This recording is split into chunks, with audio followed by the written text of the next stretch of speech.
Hey, movie fans, welcome back for another Anatomy of Movie here at Popcorn Talk. And today, we take the life of Winston Churchill and isolate it to the first month he becomes Prime Minister. We're going to talk, of course, The Darkest Hour. Stay tuned. Welcome to Popcorn Talk, featuring movie discussion, news, and interviews. Popcorn Talk. We talk movies. And now, here's Popcorn Talk's Anatomy of a Movie. Welcome, ladies and gentlemen. We have Marisa Serafini. Hello, everyone. Demetri Panos. Hey, movie fans. And in I'm the Phil war room. That's right. In the war room. And I'm Phil Svitek. A couple of things right off the bat. First off, welcome. If you're returning, welcome back.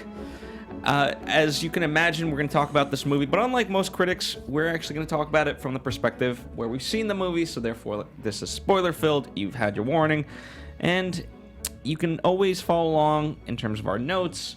We provide a rundown for you. Just go into the description box. There's a PDF. Click on that and enjoy. And we welcome you to comment, rate, subscribe, all that fun stuff if you haven't already done so. And as we always kick off, overall thoughts for The Darkest Hour. Ladies first. The only woman in the war room today. I enjoyed this film. Admittedly, I had to see it twice. I got more out of it the second time than I did the first. And I appreciate why it's getting a lot of love from the Academy and just, nominations all around. This is a very solid film. The writing, the acting, visuals, the pace of it. I love World War II. I do have a fascination for that era. And this is just another side that people know of, but don't really know the nitty-gritty of what actually went behind the scenes with Churchill. And again, it's just another story that more people should know. And I think this film does a great job of explaining it to people. I enjoyed it.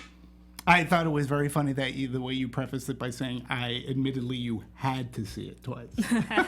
Almost like you had to go in for the history lesson again. Yep. Yeah, I really enjoyed this movie. It reminded me actually of two movies. Number one, it reminded me of Hidden Figures, because when I review that movie, I say that Hidden Figures is the flip side of The Right Stuff. So while The Right Stuff is going on, there was this other story that we didn't know about, right? And I make that here because this is the flip side of Dunkirk. We saw the events that happened at Dunkirk, which play a main part in this first month of Churchill's thing. We hear that speech in Dunkirk, but this says what's going on while Dunkirk is happening with those soldiers and the Air Force and everything. So in that way, I found it very, very fascinating. It also made me think of the King's Speech. Yep. Because we're talking about Winston Churchill is a character. Okay, within himself. I mean, he could be a drunkard. I mean, he loved his scotch in the morning, noon, and night. He had his cigars. He was very acerbic in the way that he talked to people. And some of it was very funny, which I found great. And these are the types of roles that garner the Academy's attention. So he's an historical figure who within every right, he's a character within himself.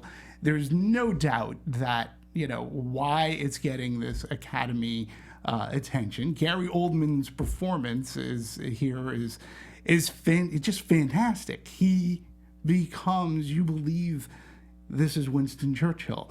And he does it through posture, through eyes. He's just fantastic in this movie. And it's just directed very, very beautifully shot, both from a cinematography standpoint, from an editing standpoint.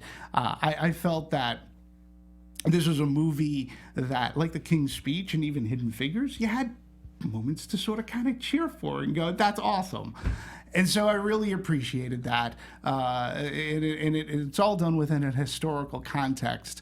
And I really enjoyed all the performances. Kristen Scott Thomas, who I haven't seen in forever, I haven't seen her for a while. She was great, And then of course my favorite, Lily James, who admittedly, almost anybody could have played that role because it wasn't substantive, but I was glad that it was her because I just love watching her. I think she was great in the role.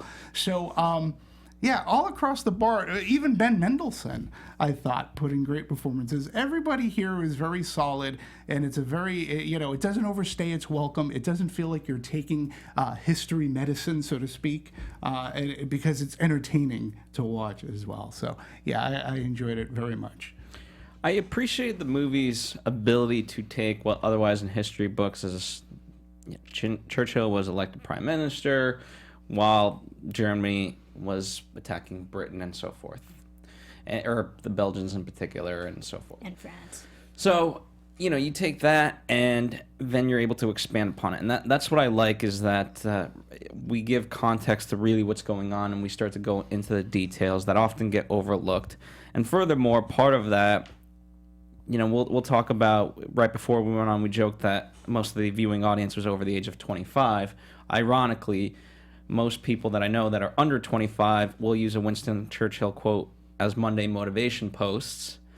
and I say that because, yes, it's funny and whatnot, but he obviously has a lot of great quotes. Yeah. But at the same time, when you look at this movie, it doesn't mean he was the best man. And even so, he was the best man at the time up until 45 when his whole party was not elected and everything switched over. So it's kind of interesting to look at it in that way and demystify an iconic character and really make him human. Yeah, and it was almost, and again, the part that I didn't quite realize too, I'm no big history buff other than what I see in the movies. That can be a good thing or a bad thing, but he was more or less set up to fail. He was set up for this failure so that the party could get the person that they might really want in there, and but he plugged along, and you can't take away from and again, without having met Winston Churchill, the way he was portrayed, the charisma that the man had, and how people would look at his speeches, and how maybe even the common folk would agree with him. And we'll talk about various scenes like the subway scene and such. So he definitely had a way with words. He was like a very skilled playwright, and how he used his words. So, right, I appreciate the fact that this film does a great job of showing what Churchill was getting into, and especially in the position he had to essentially take the reins or man the ship while it was sinking. and you have to just appreciate the fact of all the factors he was dealing with, because he was put into a situation where it was doomed to fail. Yeah. And you just appreciate what he actually had to go through under all that pressure and what he managed to do during it. It's funny that you said under all that pressure, because even though, if you've watched Dunkirk, you know history, you know how things turn out. But even while watching this movie, I still felt that there was pressure. You still felt a little bit tense. And that, to me, too, is a great spark of this movie. Not that it keeps you guessing, but you still have that level of, you feel the weight of the world, that what's going on because of the decision that he makes could go so drastically wrong. Well, it could, and it's one of those, it's a defining moment in not only British history, but the world history, because if things didn't go the way they did, who knows how things might have turned out. But I just, one of the things that I really took away from this movie is just the ability to really think and be like, okay, you guys are absolutely crazy. Yes, he's in a shit position, but nonetheless, one of his steadfast things is, you guys are insane if you guys want to negotiate with Hitler. Yes. Are you, you guys think I'm dumb? Yes, it might be futile, but you guys are absolutely out of your mind. Yeah, one of my favorite lines in this movie, and again, it just goes to his his way of words, was, you're negotiating with a tiger while your head is in its mouth. It's and he couldn't be more adamant, and he definitely is in a way, you could sort of describe this movie as an underdog movie, because all the forces were against him in trying to convince people that you can't negotiate with the crazy man. Because people were even saying, even a broken clock is right twice a day. And they brought up the fact that he had been wrong, and he's not, he's not infallible. Is that right? Yeah. And he had his foibles. Let's face it. He could show up drunk. But I think because of that character, it makes him who he is, and because he was right and proven to be right, it makes, and that's why I say the movie has its applause moments, like feel good moments in this movie, and that's why I really found it entertaining.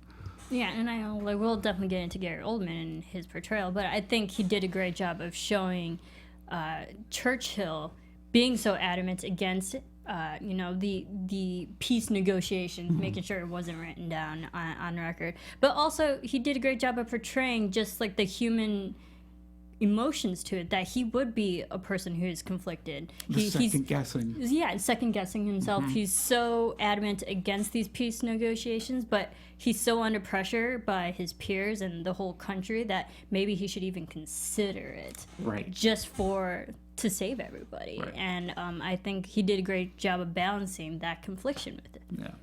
And that's I do believe that this movie makes a wonderful companion piece to Dunkirk. It really does. I mean, we have two excellent movies about history, and they really do show the both sides. Like, they parallel each other, and they're so integral to each other. Go ahead. Right. Essentially, it's like three, if you think about it. You have King's Speech first, then you should watch Dunkirk, and then you should watch Darkest Hour. They all, like, really, and I think they're all three solid films. It could be a movie night for you. Throne Atonement. That's a Joe Wright movie. Yeah, there you go. There you go. You can throw that in the mix. That would be a as knee well. slapper. But they're three really great films that all parallel with the time of each other, that really makes you understand what was actually happening during World War II. Mm-hmm. And I'm going to pull out a Churchill quote because I think it's so fitting, and obviously it's fitting because he wrote it. Success is not final. Failure is not fatal. It is the courage to continue that counts. And I think that encapsulates his entire spirit of, going after this war. And when you sort of really break it down, a lot of the pressures in terms of the people within his party and from Brits, they were very much in this ideology, as far as I can see, in the sense they just won World War I, and you know what, they want to focus on rebuilding their economy and sort of focus on themselves rather than build up this army. Right. And now, whether they liked it or not, that's what Germany was doing, and they were doing it by force. And so, without wanting to, they had to now re-enter what essentially was their worst nightmare. Yeah. And they had to save their army in what was at the time considered unsavable, just because of how they were trapped. Geographic location. Yeah, and again, I couldn't help but think of the movie Dunkirk when Churchill has that conversation and goes, "Get the civilian boats. We need civilian boats to go over there." And I was happy to have watched Dunkirk because I had not only geography, but I had historical context as to what's going on. So it made me think that those movies could intertwine and be like made into a huge co-collaboration director's cut, so to speak. You know what I mean? Make even more editing. Fair enough. Well, in lieu of the angry comments or of people saying, well, we're here reviewing Darkest Hour, let's stick to that as more. But yes, I agree with you. I think the two work well. And if you haven't seen the Dunkirk, definitely check it out if you Absolutely. haven't. Don't see it on a telephone or iPad. It's not the experience you want. And don't see this on a telephone or iPad either, because I did find this movie visually captivating, in the use of light in interiors and exteriors. Absolutely. It was great. And we will talk for sure more about that. But, I like that we start with an action and we're right in the middle of it. And then, as I said at the beginning, it only takes about a month. One of the only negatives that I have about this movie is that it engrossed you so well that by the end, I was just kind of, wait, this is it? Right. Tell the rest. And I was kind of very curious about that. It could be a mini-series. Go for it. Why not? But isn't that great that could get you so involved in the history that you want to know more? Yeah, to me, absolutely. That's a strength of this movie. Absolutely. So- I think I was yelling at the TV. Or the, Right. I completely agree because I think it also does a great job of showing the audience just how much Churchill did in the short amount of time he was put in power. Yeah. Yeah. It speaks well to the man. And the device of the calendar flipping, I thought, was very useful, and it was done stylistically in a way that it wasn't cliche. I thought it was very, because sometimes it would be like one day, and then another time it would skip a couple of days because this is where we are. I thought that use of that technique was done very well. Yeah. I like the beginning, how they establish how he got into power. Like, they Right. kicked out Chamberlain, and it's like, no, now we need someone. And literally within 24 hours, he was put into power. Right. I'm like, whoa, fast turnaround. Whether he wanted it or not. Yeah, but like they had to move fast because they're at war. Their men were dying. And I also liked, and again, I'm not sure how historical it was, but part of it was, the whole thing with the handkerchief. It's like if he waves the handkerchief, we're all in. If he doesn't, we're standing back. And it was such an important part. It's like, wow, that's how they're voting. Well- The guy that was deposed, his handkerchief. Right, but it was also a great setup too because Yes. we saw the first time when Churchill went in and Parliament did not like his speech. We're like, oh great, this is how he's going to start off his whole term. But then at the end, such a big payoff. Yeah. Such a big payoff, and everyone's cheering. absolutely. So let's kind of talk. Well, one of the things I appreciated when we're talking about all these pressures is you're essentially watching the British government and how it operates. And sometimes you have to go through I really appreciated the turn of the king because when they first got on at the start of all of it, it was just like, okay, we have to meet. I can't do Monday or whatever it is. I can't do this Can't do time. breakfast, have a lunch. That's my nap time. That's my nap Time. time. And it was just out of necessity. Both men knew I don't want to do this the least bit. And then the fact that so he's going through the actual necessary steps of just having to do certain things, and then eventually when we talk about that shift and so forth, you talked about Parliament in this sense, they become friends and allies. Yeah, I did love the moment when the king, and this is like during the whole confliction with Churchill's like, should he talk peace negotiations?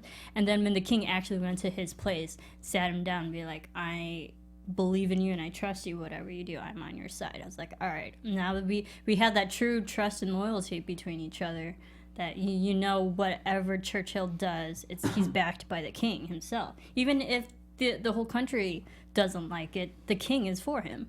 Yeah, and for me, that was one of those, like, the warm and huggy moments because there were 3 instances with the king, and at one point, the king says, "You frighten me. Like, you really frighten me." And at the quote-unquote darkest hour, close to that darkest hour, the king shows up at his flat, his house, and he's in the basement all alone. And it's like, oh, and they sit down, they have this civil conversation. And to your point, when he agrees and he says, "I'm going to back you." And he goes, "So I don't frighten you anymore?" And he goes, "No, just a little." That to me, it was like humorous, but that's when the characters evolved. And I really appreciate what that scene hinges on is performance. And you just buy it, and it's meant to be somewhat emotional. So the way it's directed and staged, I thought it was brilliant. I love that scene. It's one of my favorite scenes in the movie. It's a great scene, and it also just shows that Churchill's not in it alone, because essentially he is making a big decision that's based the country's fate. But knowing that someone else is like supporting his decision, it shows that not all the blame would go to him, essentially. Yeah, and don't forget too, there was a scene with the king in which he was pretty much asked or told he should maybe get out of Dodge. Go to Canada. And he's like, well, what should I do? And so that too, with him going, you know what, you're right about Hitler. I'm gonna back you on this. I think you're right. We shouldn't be forced to move. Like, I shouldn't have to. And all that culminated into a really good scene, and then Churchill's able to go forward. And then, of course, another great scene is the scene in the subway. Well, let's talk about that. Simply, you guys keep saying that there wasn't a lot of support for him. up until that moment, you don't really know. True. And now, granted, they do a beautiful job of layering certain moments of that, where you guys brought up Lily James, so in particular with Elizabeth, when she's laughing at the victory versus up your bum sign. Up your bum. That's one of those moments that it just shows that why the common man could get behind Churchill and sort of, laugh at him. Not laugh at him, but laugh with him, right? Right. Mm-hmm. And furthermore, I think it shows a disconnect between the leaders of Britain wanting to avoid things at all costs versus, okay, what's truly, A, the best interest of the people, B, what do the people actually want? And that was, if you, I know it wasn't as prevalent, but that was a takeaway from me of there's this huge disconnect between the two.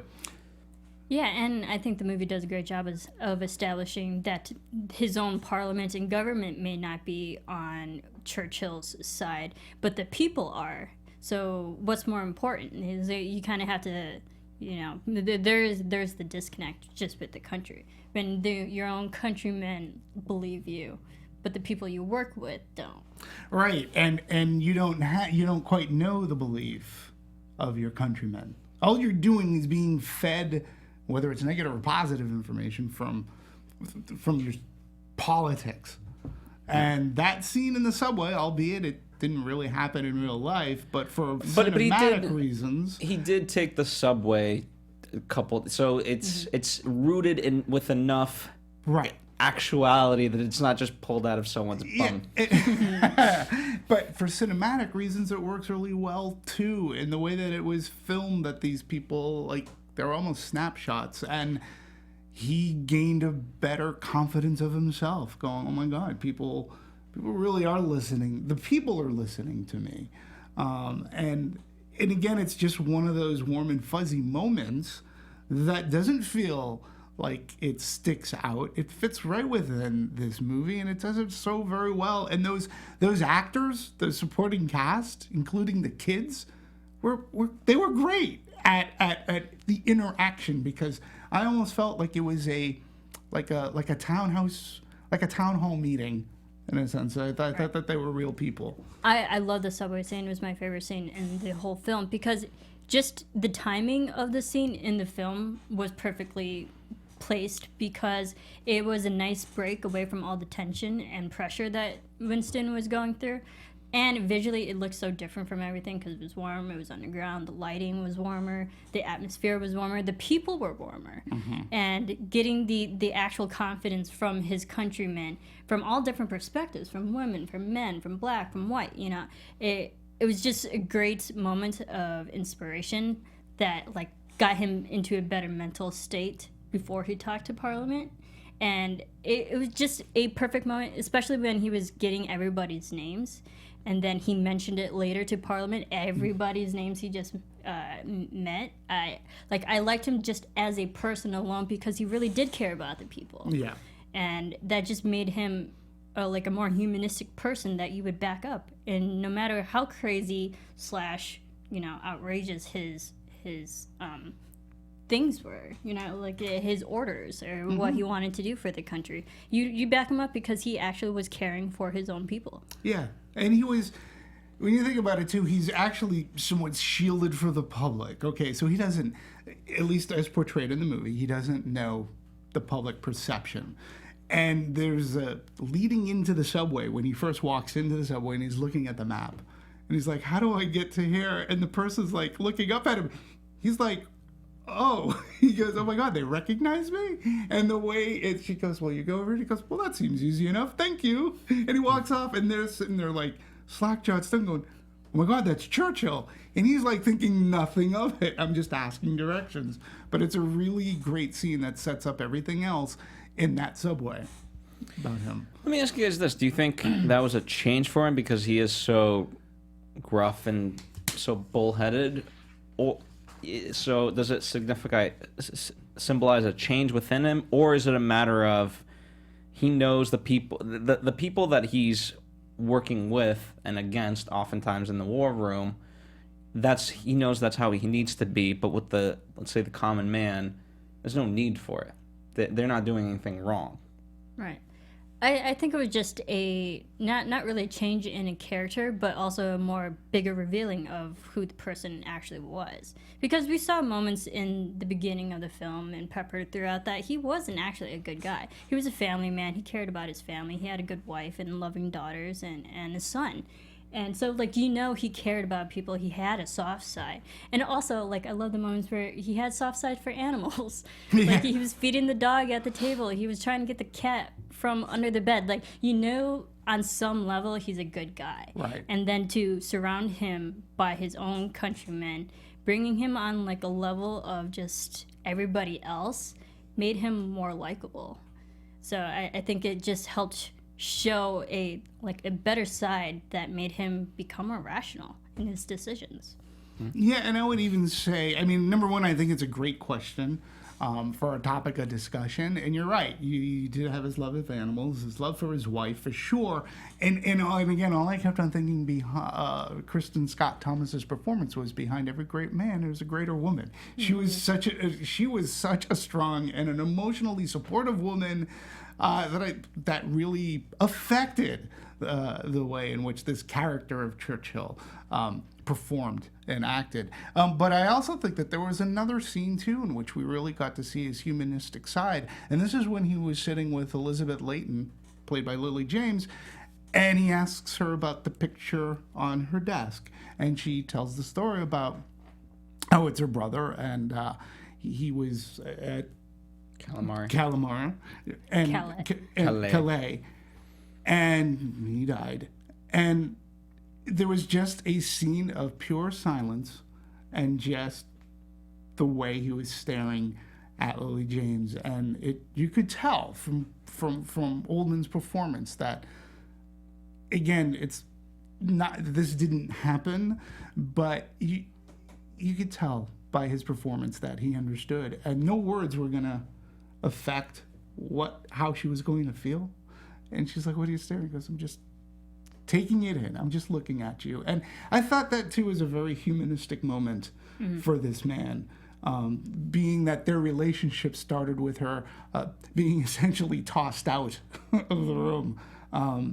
She became an important part. Also, yeah, it was a good turning point as well for that relationship, because it showed, I think this was the first time we actually showed, like, his decisions and actions affected other people. Right. Because this was an actual family member of hers, and you can see how she got, like, not over emotional, but you can see how it did affect her. And this was probably, you can safely say, this was the first person he actually knew where his actions affected people. And, like, immediately after that, I love how he brought her into the boardroom and made her more involved. Right. There are no women allowed here. There's today. And yeah, I thought that was great too. Great cinematic.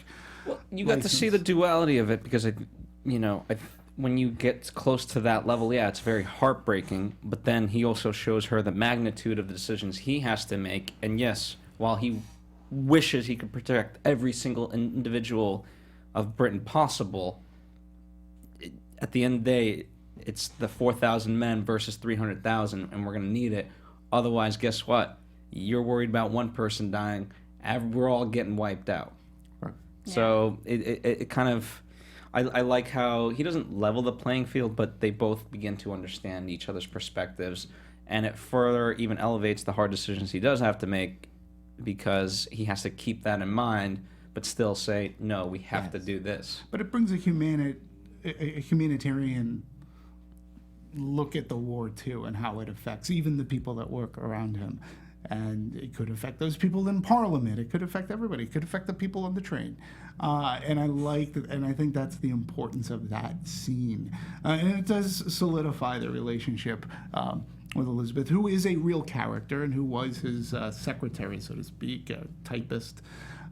So it was just another one of those nice little scenes that played out. Yeah, I really like Layton for the small amount of role she was in. She did bring the emotional side and, like, would check Winston every once in a while. Yes. And I think that's great for someone, I don't want to say as lowly as his typist, but someone who is just there being like, this is how it affects the regular citizen, and she was essentially a regular citizen. So I liked that emotional balance that he needed to have. I agree. I think in a way one of Elizabeth's first interactions is with his wife, and so in many ways I think Elizabeth is an extension of the wife, because the wife can't go to work with him, and nor does she want to. But nonetheless, I think they have a cohesiveness working together. Agreed. Whether I think more subconscious, but they're on the same level, and so hey, I'm gonna keep him at check at home. You're gonna keep him at check there. At work, yeah. Yeah. I did love the role of the women in this, because he was such a boisterous person, and he had to be. Like, he had hard decisions to make, and he was very cantankerous at some times.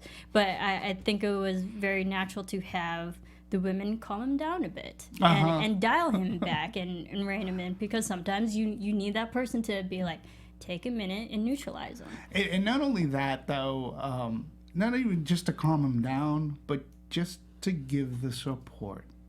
And that's where I found that Clemmy, Kristen Scott Thomas, I felt that she was just so wonderful in this role.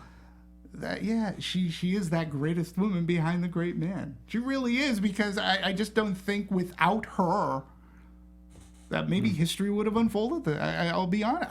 I believe that at least or as portrayed in Darkest Hours, I think that she had as much to do with his character and his fortitude for him to press forward, to carry on, to keep calm and carry on. Right. I loved Clementine because she was very well aware of the situation that she was in. And she said it at the beginning, like, we are your family. We know what we're going into. We know that we're your second priority, which is sad if you think about it. But she's very well aware of that, and she doesn't let it bother her or change her ways and stuff.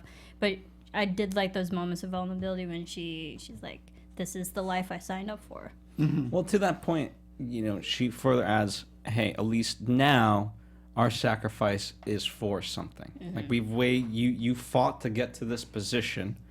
Granted, at the start of it, it's the worst position you could get, the worst time you can have it at. But nonetheless, this is what you've built up for, and so you know what? We're vindicated in our beliefs. Mm-hmm. Yeah. Now, just for my mom, I'll say this: my mom is a firm believer that if women ruled the world, there'd be no war. Anyway, moving on. I like Just your mom. cat fights. Listen, Stop it. better than Stop it. better than You any of wrote this. it. All right, I do want to talk about, speaking of catfights, Chamberlain and Halifax, because they were sort of our foil in all of this. Absolutely. I did like them for just the conflict within the system. You can tell there was plotting. You're like, Yes. oh crap, he has humongous decisions to make for the country. Now he's fighting his own government, and they're plotting to overthrow him. And I did like that foil that he kind of needed, because he was getting it from all sides. Oh. And admittedly, this is something that I personally just did not know with historical context. So I find it fascinating when you're like, oh, now he has this to deal with. Yeah. They were great foils. And they were great speed bumps or mountains that he had to turn around, which he eventually does. But as portrayed by Ronald Pickup, Neville Chamberlain, and Stephen Delane, who played Halifax, I mean, they were good, quote-unquote, villains. Even though the king, too, was sort of kind of set up as a villain and came to see, listen, I'm going to support him. These two were because you could tell the plotting and the politicking that was going on. And it was crazy considering what was at stake here. And you understood, too, if you're in that time, you understand why to try to negotiate with peace. Okay, we know we have hindsight. We know that Hitler is a very, very bad man. You knew that he was becoming a bad man in this movie, but Churchill could have been wrong in certain decisions that he made. And when you hear negotiating for peace, you're like, well, that should be what we do. We don't want to get into a war. So because it's almost a rational response, and it's almost hard to try to negate. Let me ask you more bluntly, I guess. Huh. In terms of them, were they politicking for that because it was indeed the best option, or that was the best option for them to get the power that they desired? It's the latter, because Neville Chamberlain was just kicked out, so he's bitter, of course. Of course. And then we had Halifax, who he always wanted power, but he just unfortunately wasn't in that position to take over. And so I think it was more so, hey, we just got out of power, let's get back into it. If we, do this and overthrow him and vote no confidence, that puts us back in the position that we can actually take over. It's definitely for the latter. This was such Which is a sad satire of this was politics. such a power play for both of them. And I think what I would go, I think it was a little bit like both, maybe a majority more of the latter, but I do believe that those characters believed in negotiating and in attempting to negotiate peace. And I believed in their hearts. And again, this goes to not knowing what the people want. They put their emotions ahead of the people and said, this is what the people want. This is what the people need. This is what they want, when they really weren't in touch with that reality whatsoever. And if they were in power, if they had nabbed power, I still think they would have tried to negotiate with that madman. So thinking that it was a right course of action. And I think that's what makes Churchill's uphill battle like so difficult, because when you're talking about, we want to negotiate peace, we don't want to get in a war, you're being a bull in a china shop. You could just get us in a war, and peace is obviously a little more popular, but you understand Churchill saw something that nobody quite yet had realized. Which, by the way, it's interesting. I mean, yes, we have the hindsight perspective on this, but to me, it's interesting that they wouldn't have learned from the whole reason why Germany had this whole uprising is because they felt the leaders of Germany let them down in World War One. and then the people rose up and declared the Führer the leader, i.e. Right. Hitler. And so it's interesting in that way that, because the fact that they're saying the king should go to Canada and so forth, yeah, I think the people that are in leadership of Britain with a peace treaty would have been okay. The rest of the people, if they weren't slaughtered, they were going to be essentially slaves. Right. Yeah. I think this film does a great job of showing that peace negotiations was the easiest out to save their own asses, essentially. Yes, absolutely. And that's why Winston Churchill was so against it. It's like, first let's fight before we give up. Because doing peace treaties is their easy way out. That's to be like, hey, let's call it a day. Yeah. That's what I got out of it. Yeah. I did too. Any other major story? Well, let's talk about the U.S. It was a little tidbit, but it was enough that, it was a good little Easter egg, if you will. But also at the same time, for Churchill, it was like, we can't depend on those assholes either. I know. Yeah, I think it was like, not that America was assholes, but also America was in a... We were isolationists. Yes, we were in a rough spot where, like, we were well aware of what was happening in Europe, but also this is 1940. America's not in war yet. Not until Pearl Harbor, until 41. So you can tell that the U.S. wanted to help as much as they could. We were like, hey, but we have all these regulations for transportation and warfare. We can do this for you, but so long as it doesn't, ruin our agreements of going into war. You can tell FDR, like, unfortunately, was kind of tied with his hands. I looked at it as he wasn't tied with his hands. He was like, well, this is how we're going to help you. You can go up to Canada, and then then we'll get the ships, but we can't bring them into the water. And he's like, wait, did I hear that correctly? We're going to have to drag them from the land onto the horse. And and you'll get horses. He goes, horses. And I'm like, and this was a thing, the way that it was set up too, correct me if I'm wrong, if my memory is incorrect, but he says, these are ships you promised me or that we bought. Yeah. Like from the money you let us borrow. From the money you loaned us, we bought tacky. these ships. we bought these ships. There's no other time that we need them more now. And everyone's like, well, we really can't get involved. And I actually felt ashamed. I was like, I know, that's like- sort of shitty. I mean, America It's like- doesn't really look great in this film right now. No, Damn it. and I was like, well, that's really shitty. That might have helped. I mean, I don't know how soon they could have gotten all those ships, but the resolution to try to get the ships was just preposterous. You can't bring them into the water, so we have to go on land and drag, what was it, 65, how many ships was it? That's my memory fault. It was a good amount of 3,000 ships. ships. Yeah, we're going to have to drag them into the ocean. He's like, really? Yeah. It also We're unfor- thinking of you, though. Thoughts and prayers. Right. It also just shows like how much America didn't want to get into war yet. Right. Yeah, and I'm like, yeah, I get it. Unfortunately, we got into war later, but it just shows like all the excuses that they made just to avoid it. Right. Absolutely, and at the time, it's funny that the treaty was kind of the out, because at that point every treaty had gone out the window. It really did. And it really isolated that character. It isolated the character in England. But like at that moment, Well, because he had also dealt with the French a bit Right. earlier. They sat down. It's like, oh, you got nothing for me, do you? yeah. Yeah. So his own countrymen, friend, France, in the United States. I mean, he couldn't have been more isolated.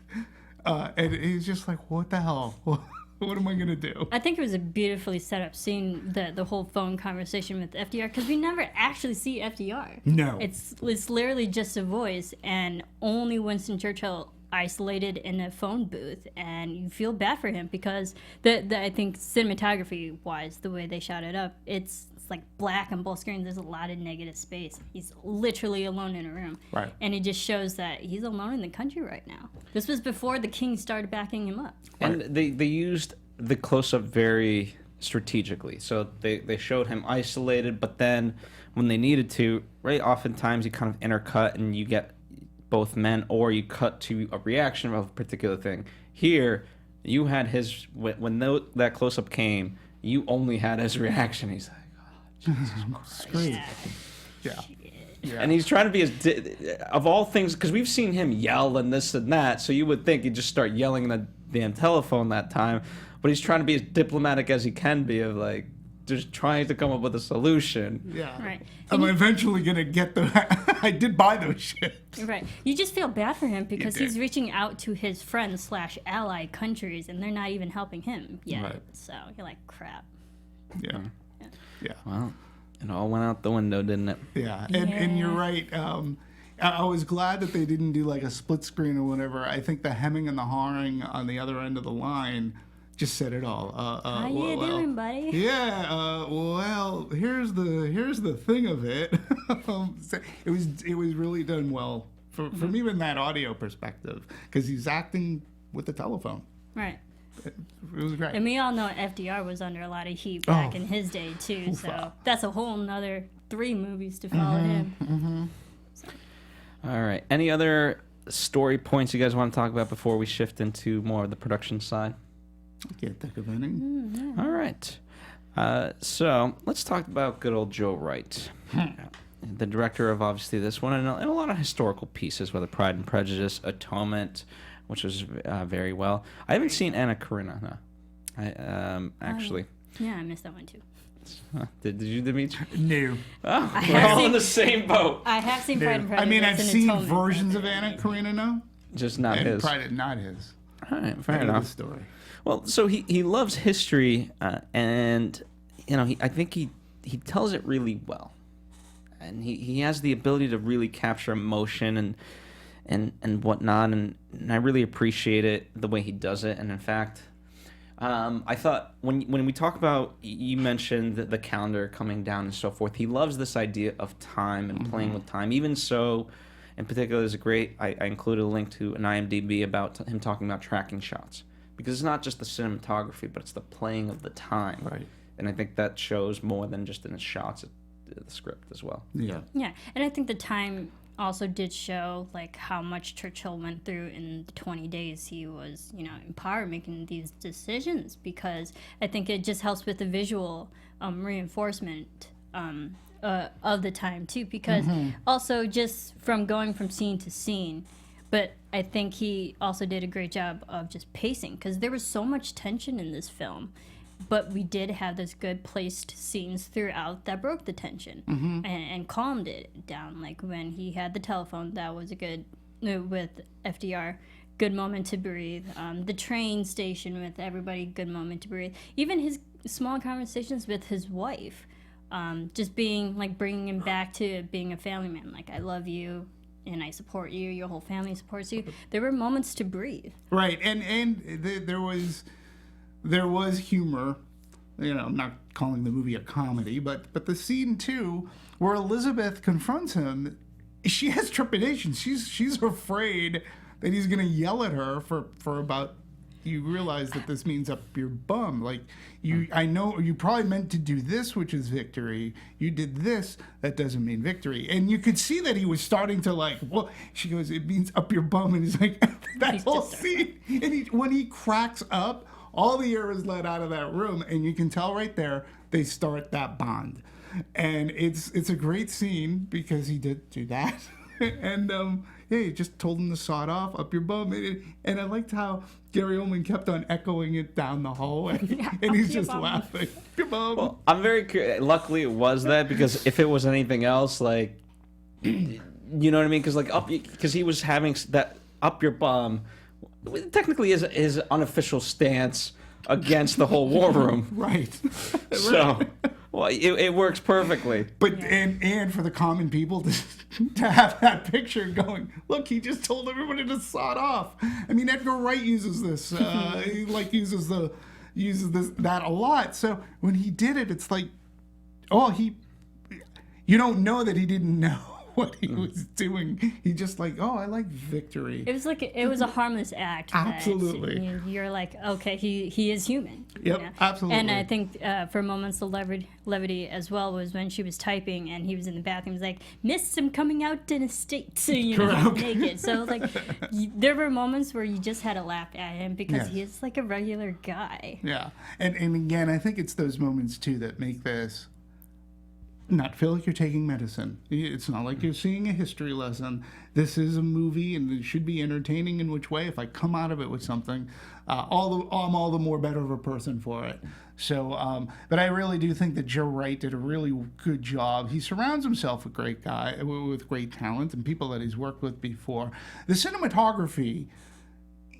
Again, the way this movie looked, Bruno Delabonnel, who's worked with him before, I love the strategy to underscore Oldman's performance as Churchill. As like, if you noticed, we talk about the use of light. We talked about it in that scene in the bedroom, and it's like they continually had Churchill coming out of darkness to confront his self-doubt, and this ultimately made him stronger and more popular. You always saw him, in a sense, coming out of light, or light was used as a separation device. Like when he first met the king, and it was just beautifully framed and shot.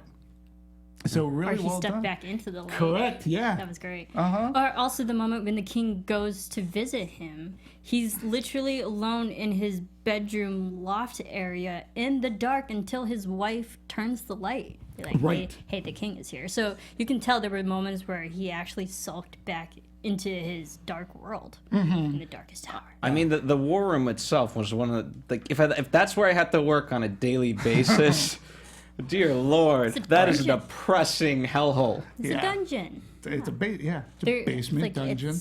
It's depressing. There's suffocation there. There's no windows. There's only one door. You're underground. Yeah. Overall, so yeah, I could see that wearing on people. And as far as him, he does the cinematographer Bruno does tend to use color palettes stylized with warm tones such as yellow and greens and so forth. And in fact, he likes to keep things dark. Him and David Heyman did one of the Harry Potter movies, and they were like, we gotta make it a little bit more saturated. Yeah. Well, and again, speaking of Harry Potter, a lot of castle work. So they shot in a castle in North England, and they had this corridor. There were 17 windows in the corridor. And Delbonnel suggested they put 17 lights outside for a shaft of light to come in through this darkened thing. And obviously Joe Wright liked the idea. Originally they meant the plan was to use actual exterior sunshine. Unfortunately for them, they filmed in the wintertime. There's not much of that going on, so they had to actually take production indoors and on a set, create to get what they wanted. Day for night. So, which I find very, it's movie making magic, I think, and cinematography, and this really helps this movie along. Yeah, I think the production value just in the close-ups, definitely during the war cabinet scene, where you're getting like a bunch of alpha males just like going at it during like battle of wits and wills, essentially. It was a lot of close-ups and mediums in that, and you could just see people's face and how they like really thought of each other. Oh yeah. Yeah. Yeah.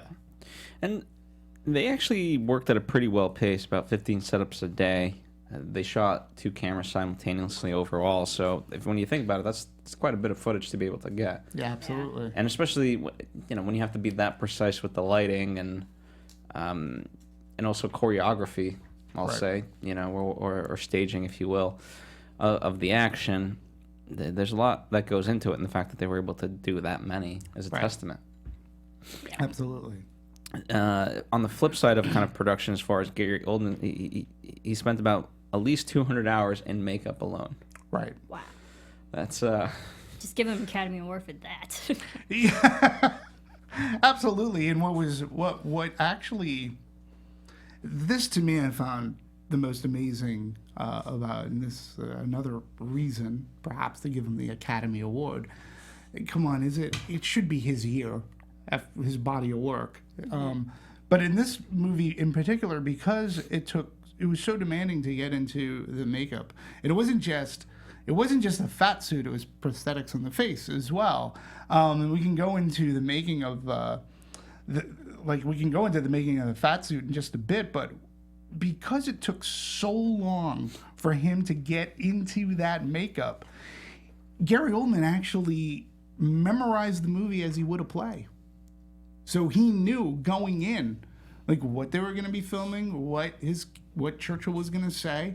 He had it memorized, which to me, my memory, that muscle is so underdeveloped. I can't tell you what I had for dinner last night, but to me, that's amazing. He approached it like a play, and Joe Wright said, he goes, that was instrumental in us being able to make those shots and having 15 setups a day. He didn't have to go through the script again. He knew he couldn't read a script while being in the makeup chair. So he just took it to another level, and he just memorized it, and as you would a play. I think that's amazing. Well, no wonder. So prepped. During his Golden Globe speech, he said, my wife went to bed with Churchill and woke up with Gary Oldman. But at least it's that way. I wouldn't have it the other way. Yeah. I did love that. But that's just a testament to him as an actor. And we've heard other stories because we've covered other Gary Oldman films that, like, how seasoned he is as a veteran actor. Right. And, like, he definitely deserves an Academy Award. I wouldn't be surprised if he did win. Right. And it just shows, like, yes, the whole process of prosthetics and going through extensive makeup on a daily basis for a role such as this also just gave him the opportunity to hone his craft and memorize these lines as a good actor should. Like, use your time wisely, and he certainly did. Yeah, and I think too that the creation of the suit, it was done by Kazuhiro Tsuji, and basically he only got the job because he and Oldman passed. They crossed paths, is what I'm looking to try to say. Gary Oldman was originally attached to Tim Burton's Planet of the Apes. He ended up not being in the movie, but that gentleman, Kazuhiro, did the prosthetics for Planet of the Apes, and Gary Oldman thought that he did a fantastic job. In fact, Kazuhiro was actually in retirement, and Gary Oldman persuaded him to come back. And he had done such an amazing job that they had taken pictures of Gary Oldman They posted them up, and they had a Churchill historian come into the production offices, and they said, "Where did you get these pictures from? I've never even seen these pictures." And they're like, "That's Gary Oldman." And he was like, "What?" He's like, "That's amazing." So again, it was just one of the briefest of moments in time in which they met for a movie that Gary Oldman didn't even do, but he remembered what an amazing job he had done. And the way that it didn't look like a fat suit. No, not at all. Me, No right? offense. If you see the pictures of All the Money in the World with Kevin Spacey, that looked atrocious. Yes. Yes. No offense. No, yeah. This Agreed. was- Like, this looked so natural, and I think, coupled with Oldman's just amazing performance, there were moments I was like, holy crap, what is Winston Churchill gonna do? I was like, oh yeah, this is Oldman. Right. Acting. Like, I did lose him as just the actor, but as a role. He literally got engrossed in his role. Right, and let's put it to you this way. Roughly 3 hours, 45 minutes before a shoot, and 45 minutes after, giving the actor a grueling 17-hour average day over his 48-day schedule. So, and again, he couldn't look at it. He couldn't read a script to go over his lines. So he knew what they were filming that day, and he already had it memorized. That's amazing to me. And he had to keep that in his head for 48 days. And it's not like a play where you 2-3 hours, you're done for the evening, come back again. This is in segments, the way they're shooting it. Absolutely. Do you guys want to shift more, into the post side of things? Unless you guys have anything else to add. Sure. Yeah, Well, we can go, the whole outfit only weighed about 14 pounds. Which in today's day and age, when you think about 14 pounds, it's like, okay. Actors gain more weight for a role than Yes. actually being in prosthetics for a role. Absolutely. So that's actually not bad. Women who have to go through pregnancy in their roles, like if their character got pregnant, wear heavier stuff than that. So Right. good for him. Yeah. Absolutely. So, and you have to give the costume designer some credit as well, because she made the clothes appear as if they were naturalistically fitted to flow, and so that they didn't even bulge up. Same thing with his neck and the bow ties. It was a perfect collaboration. Well, speaking of which, since you brought up the neck, the cigars, he smoked about 400 cigars overall, and eventually, I forget what he got, but He got nicotine poison. Yeah. He puffed so many of the Churchills. Well, it was named after that size. I smoke cigars. That size cigar was named after Churchill. It was a Cuban Romeo and Julieta, about $450 a pop. Okay, so that's $20,000 of smoked cigars that had to be lit, relit, new unlit, just for continuity purposes. And you'd have Oldman would say, you'd have a cigar that was 3/4 smoked, and you'd light it up, and then over the course of a couple of takes, it would go down. Then a prop man would come up, replenish, smoke, smoke, smoke. I'm not sure if we'll see Gary Oldman on the cover of Cigar Aficionado anytime soon, albeit he would be an aficionado of that cigar. He should be in Thank You for Not Smoking. Yeah, I mean, to smoke that size of a cigar for me, about an hour and a half. Like and that's not being aggressive. I mean, he was smoking constantly. Well, that's what the character was. Talk about method acting. Yeah. I think that's also really fascinating. I think one of the best, funniest lines in this film was when the wife, Clementine, was like, "We can't pay our bills. I'm not going to write another check." And he was like, "Well, we'll economize. I'll only smoke 4 cigars a day." It was brilliant. It was. I laughed so hard at that line. It was actually turning green under the prosthetics. I'll only smoke 4 cigars. Yeah, and mind you, too, they were actually that's a pretty solid cigar. I've actually They were had one of long. those ingredients. I kept watching the film. I was like, wow, those It's are a big long cigar. cigars. Yeah, it's a big cigar, and he Goodness always me. had one. And if he's smoking 20 a day, is it? At least 400 of them at $50 a pop. That to me is, I can't. 2 for me, and I'm like cigar hangover. I can only imagine, plus being in makeup, plus being under lights, right? Well, can you imagine Churchill actually? Churchill's doing this and always just drinking. He was always drinking. And you have to remember Churchill had a completely physical different body type that was, adapted to that I don't know whose body is lifestyle. adapted to like the booze, the scotch and Churchill soda, apparently was. the eggs, the bacon, the meal, and he would have it in the morning. He would have it at noon. He had to have his nap. I mean, this is why I call him. He's a character. Like you can't write that. That he is a character. Yeah. You know. To all of our alcoholic listeners, and here's what I will say: Cigar smoker. as great as he was in history, I don't take any. The man is nothing short of remarkable, but still a man, so that's inspiring. Imagine how much he maybe more could have done if he wasn't always boozed up. That's all I'll say. Some people will argue because he was boozed up. I mean, hey, listen, I've heard that argument before, but I think.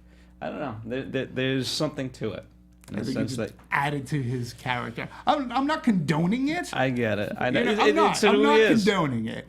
It is who he was. Who he was. His wife obviously loved him for it. Other people, depending. I don't know if she on- loved him for that. Well, but she loved him unequivocally there, and Well, she did say, I love the line, well, I couldn't divorce a third husband, Right. so that's That why was we're great. together. So who knows? I believed it was a little Be a deeper person than who that. runs away. She's a runner. She's a runner.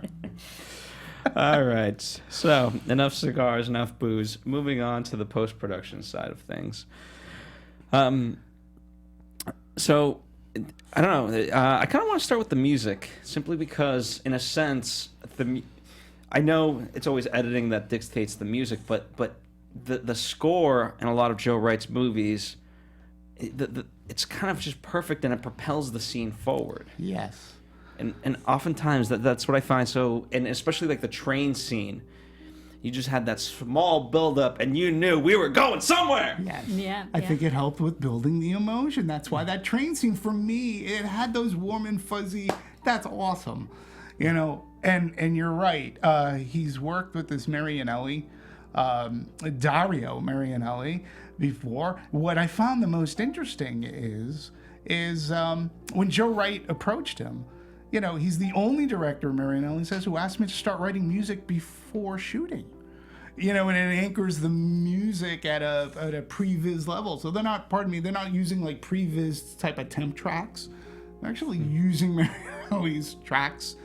You know, he started writing this almost a year before they actually came down and said action for the first time. Marianelli had about 7 pieces of music already composed for this film before even seeing the picture himself. So, which is just a testament as a composer to write something so like emotional that fits so well with something that he visually hasn't seen. Absolutely, and the only thing you really had to go on too was an old scratchy photograph of Winston Churchill, and he used that, and Marianelli says there was an energy in the photo. There's of Churchill, Churchill leaning forward and some motion blur the way that it was framed, and then in a sneaky move that helped his longtime partner understand how well the film was going to work, Wright confessed to Marianelli that the photo was actually of Gary Oldman. So, again, 2 people fooled by the. That's good. By Gary Oldman, but how this one photo inspired such a really decent score. And to your points, it helps move the movie along. And it helps. It's just because instead of, you're often imagining, and sometimes they call it temp love, where you edit to something, to a certain piece of music, you stick it in there, and then you write the actual score, and then. It works for directors and it works for editors. You kind of feel let down. You're like, oh, well, that's not as good as our temp score. It's like, but you can't use the temp score. Right. And so the fact that the two, because you can build a scene around, even though obviously it can get adjusted, but the fact that you get that feeling and so forth, it's just two things coming together at the same time. Right. I think the music did a great job of showcasing the film from the beginning to the end, bookending it, because at the beginning of the film, the whole country is in disarray, already believing that they're defeated. And then at the end, with Winston's amazing speech, leaves the room, and the whole music is boisterous. Like, you're actually believing in the country again. Right. Like, you believe you can actually win. But it doesn't overtake the scene. No, it doesn't. But it's a complete 180 flip from how Absolutely. the movie actually started, from dismay to actual hope at the end. True. It never. The music, the score never steps on a scene and says, "Listen to me." Allow the movie to express emotion, and we're gonna pad it because it's gonna help it move forward. And I thought that the music worked very well in this movie. Mm-hmm. Absolutely, and so did the editing overall.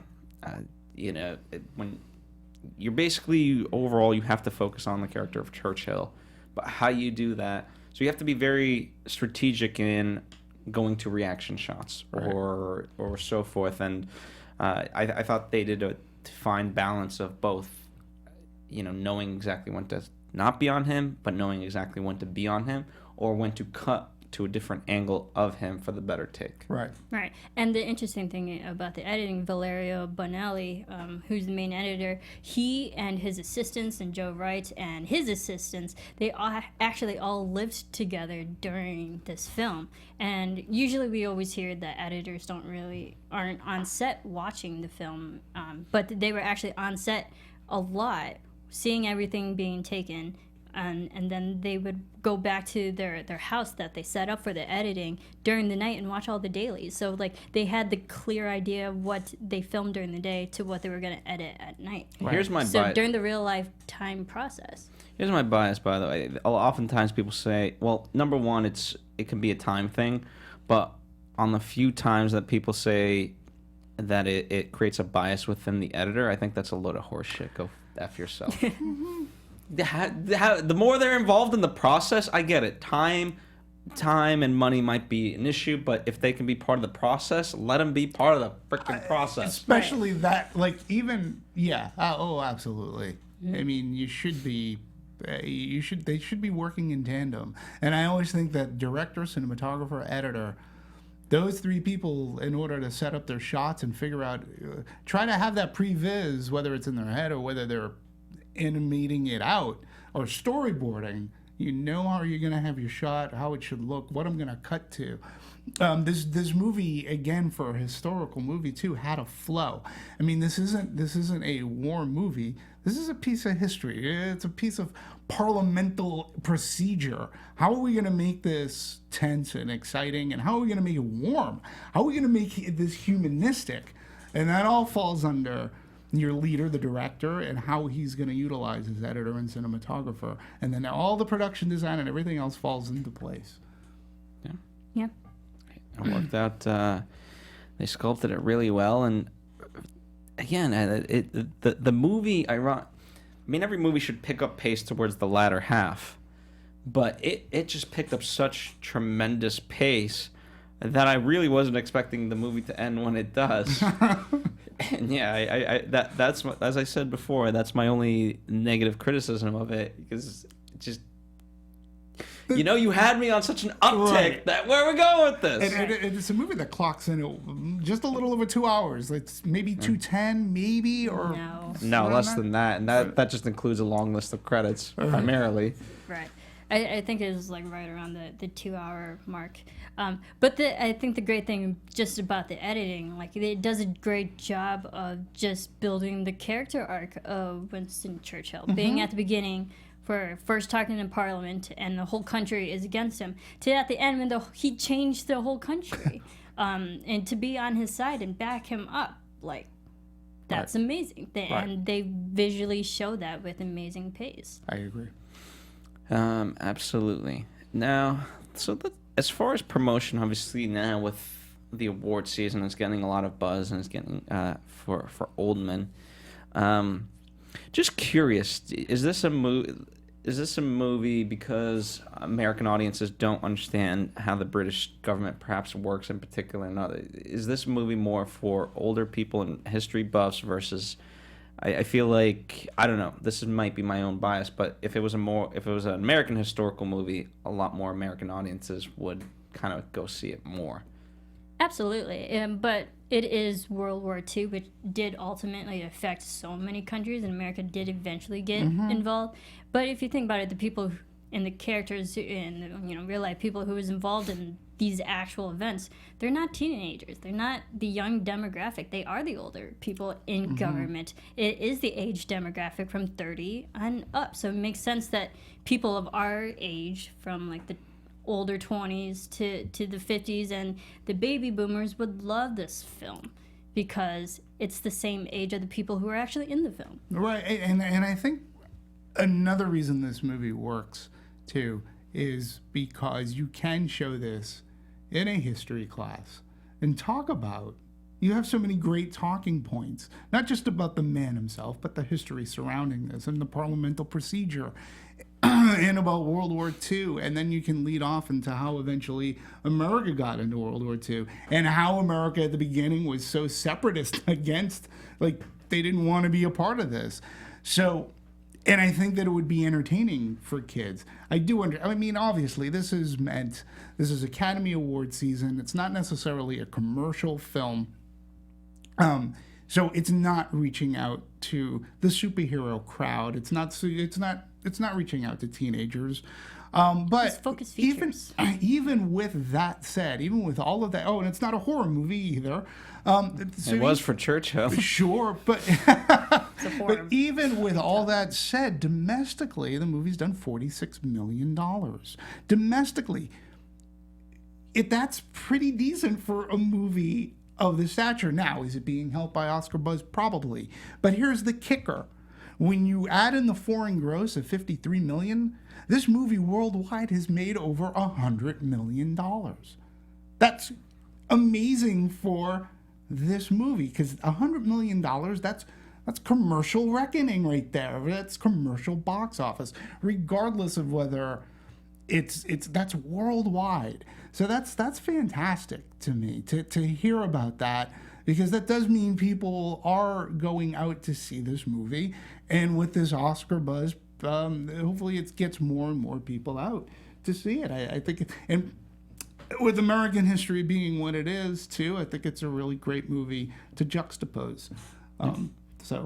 Yeah, and I think it's just the timing of it also. There are some generations, like the baby boomers and whatnot, that are still very aware of what happened at this time, who would like to actually go see this film for the historical context and what actually happened. People, or like even the grandparents and great-grandparents, people are still around that know of this time, so it is still relevant. Well, here's why Joe Wright says it's even more relevant, in particular to the U.S., especially in the turmoil, as he says, under the leadership of Donald J. Trump.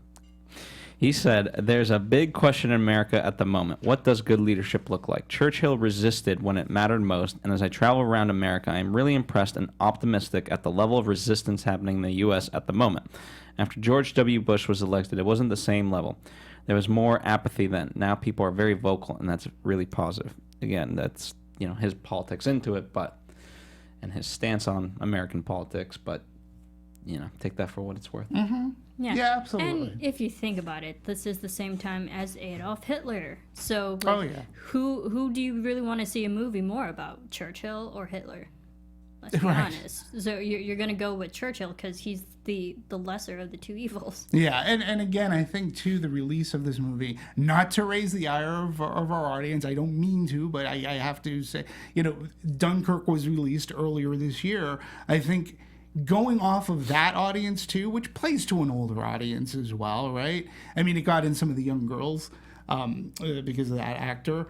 Who's in Hardy. Yeah, so, Harry Styles. but Harry Styles. Oh, Harry Styles. Harry Styles, but I think that, too, with that, there is, for the people who saw it, there is that recollection, that recall, that this is sort of kind of around those events. And I think I think in a way that helped, It definitely helped because we know with the timing of Dunkirk in that film, it told people this was essentially one of Winston Churchill's first big victories. Yeah. And we know that it had a positive outcome. So it would make people want to go see Darkest Hour because, you know, he can't be all that bad if he managed to order something that ended up so good. And if my memory serves, I believe I saw the trailer for Darkest Hours on Dunkirk. And then when you see it after, again, when you've seen the trailer, they really did make a conscious effort to mention Dunkirk. So, I think that was part of the strategy.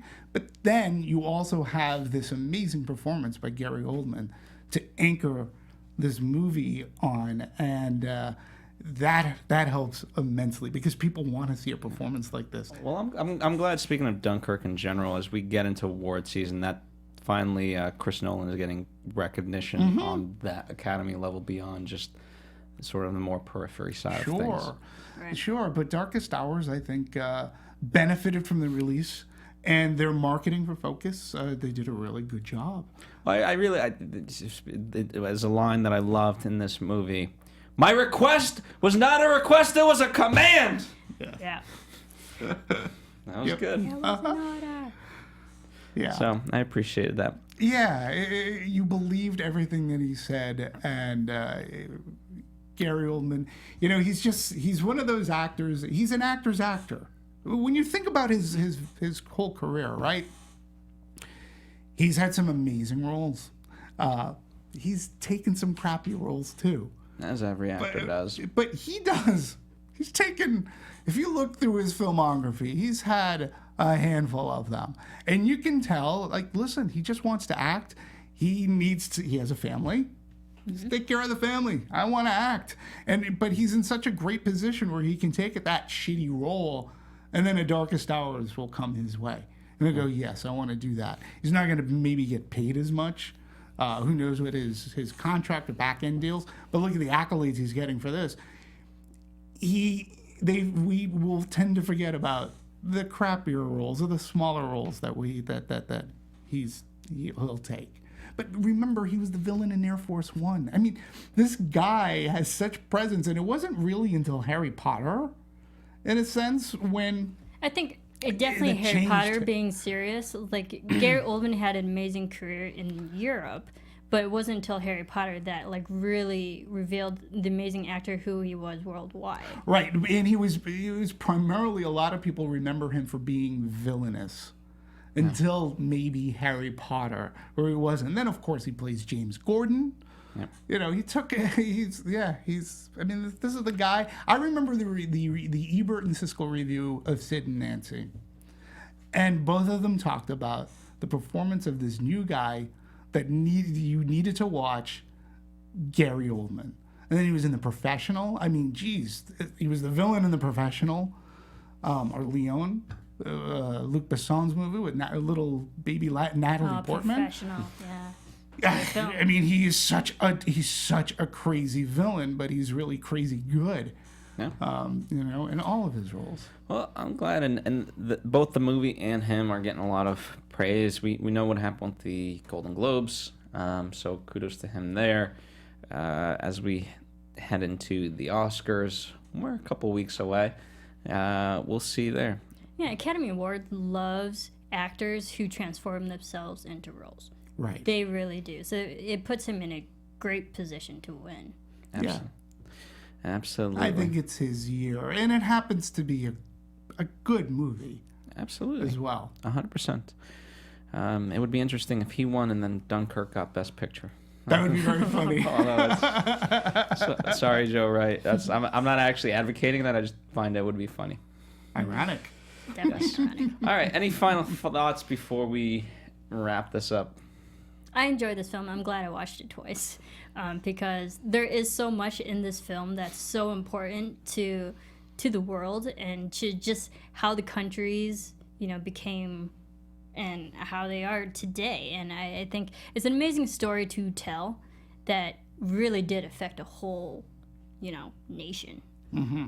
Absolutely. I think it's a very great. It's a great cinematic experience.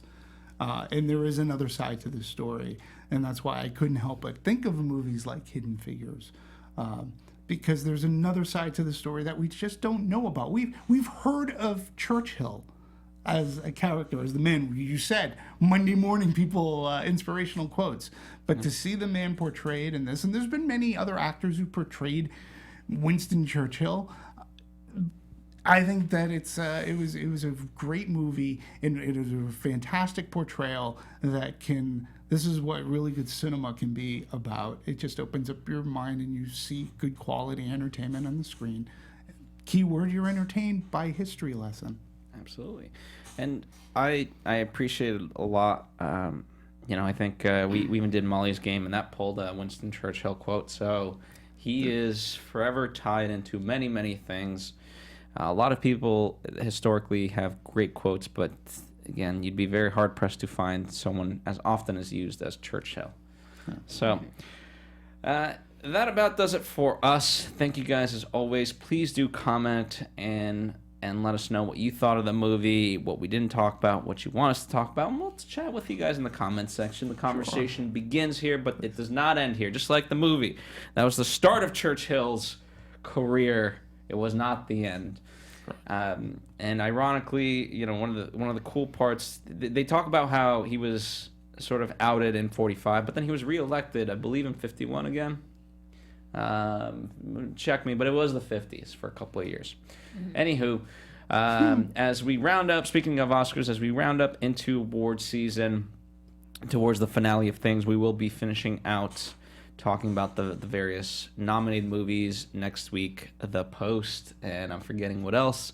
Marisa and I will be... Call Me By Your Name. Call Me By Your Name. Marisa and I will be talking I, Tonya.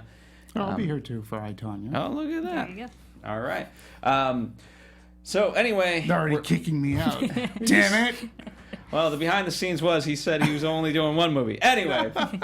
All right, guys. We'll see you guys next time for another Anatomy movie. Speaking of the past, we have plenty of things in our past in terms of reviews that we've done. A lot of Gary Oldman movies. Dunkirk. Yes, go check out Dunkirk. We've talked a lot about that movie. Anyway, chat with @Serafini TV. That's right. And @DMovies1701. Thank you. Yeah, support me on Twitter. Absolutely. And I'm Phil Svitek. This is @The Popcorn Talk. Yeah, I just wanted to say too regarding Twitter. There was really big news that came out this week, and I was disappointed to hear it. Okay, a person whose opinion that I've always respected, Richard Roper, was accused of buying Twitter followers. I didn't even know this was a thing. That you can buy Twitter followers. So to all the people who follow me, I reckon you do it for free because I can't afford to pay you all. And I just wanted to say that I really appreciate your support in Twitter, and I've had some really good conversations and have met some really cool people that I wouldn't have otherwise met had I not been on Twitter. I have to thank Phil and Marisa for urging me because I did sign up under protest, but it's been fun, and I do really appreciate the support on Twitter. So thanks. All right, ladies and gentlemen, we'll see you guys next time on another Anatomy of a Movie. From producers Maria Menounos, Kevin Undergaro, Phil Svitek, and the entire Popcorn Talk Network, we would like to thank you for tuning in. For questions or comments, be sure to visit popcorntalk.com. I'm Sir Richard Wentworth, and this has been a presentation of the Popcorn Talk Network. The views expressed herein are those of the hosts only and do not necessarily reflect the views of its owners or principals.